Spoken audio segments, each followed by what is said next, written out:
गंजाम जिला ब्रह्मपुर संसदीय क्षेत्र दिगपंडी निर्वाचन मंडली जो दिगपंडी निर्वाचन मंडली आम जो बूथ नंबर 38 नंबर बूथ और 39 नंबर बूथ आप सीधा सड़क देखुए जो बूथ रखुच्च प्रशासन अधिकारी मान शांति श्रृंखला सह चली बर्तमान पोलिंग चली जोटा कि विभिन्न अंचल भोटर मैंने आसुच्च भोट देखिए निज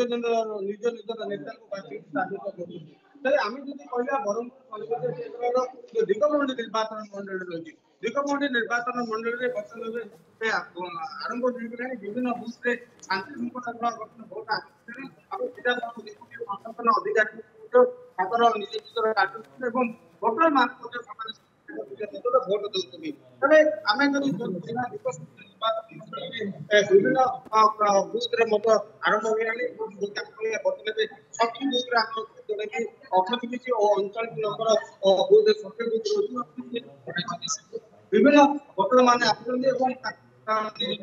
भोट दौरान जदि कहला निर्वाचन मंडली आज सका 7 आरंभ हो सन्ध्या 5टा भोट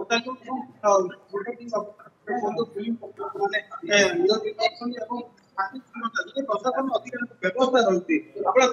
रही शांति श्रृंखला बर्तमान चलती आम पाखे गोटे वृद्ध अच्छा भोट देकी से आसिले बापा कौन कहे केते खुशी लगुच आज प्रथम कर भोट दौरान भोट देकी आसला केते खुशी लगुच भल लगुच केमतिकार नेता को आप नेता निश्चित भाव जे कहते आमर जे उपयुक्त नेता जे आमर जे